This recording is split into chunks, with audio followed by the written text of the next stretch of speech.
অনিমেষ বাবু এখন 5 বছর যেহেতু এমএলএ ছিলেন, তিনি মিনিমাম একটা পেনশন পান। এখন আমি ওনাদেরকে বলবো, আগে আমাদের পাহাড়ে যত মানুষ আছে করোনার সময় আপনারা কোথায় ছিলেন? 25 বছর কোথায় ছিলেন?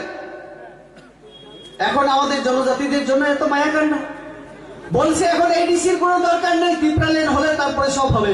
তাহলে কোন দিন ত্রিপুরাল্যান্ড হবে? কোন দিন স্কুল হবে? আগামী 27 তারিখ আপনাদের সুবিধার্থে আমি একটা কথা বলি।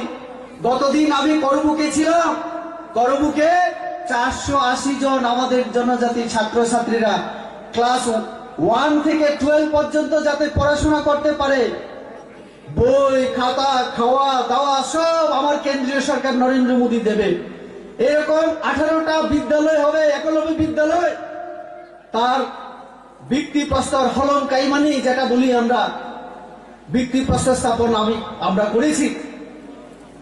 এরকম আগামী 27 তারিখ গন্ডাছড়াতে এরকম বিদ্যালয় হবে, আগামীতে মেডিকেল কলেজ হবে।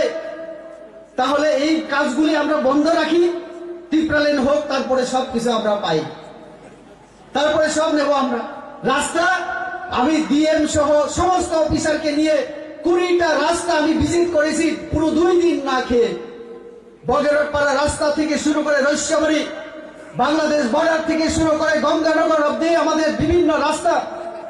আমি এমপি হওয়ার পরে ডিএম কে আরো বিভিন্ন অফিসারদেরকে বলে, আজকে বাজারের রাস্তা এই যে হচ্ছে, তাহলে এটা বন্ধ রাখি, ত্রিপুরাল্যান্ড আগে নেই, তারপরে এই কাজটা হোক। আপনারা মানবেন? অনিমেষ বাবু বলছেন গ্রেটার ত্রিপুরাল্যান্ড হলে তারপরে দিল্লিতে যাইব।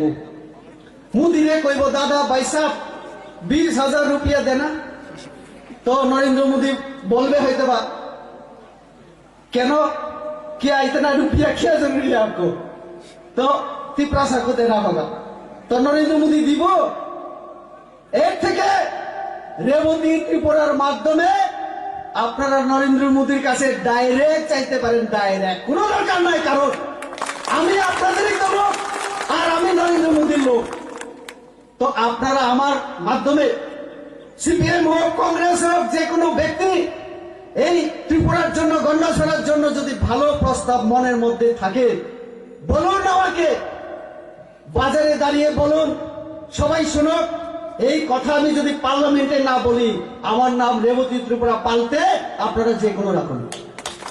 আমি সিপিএম এর মতো নই, আমরা কংগ্রেসের মতো নই, আমরা মানুষের জন্য কাজ করি।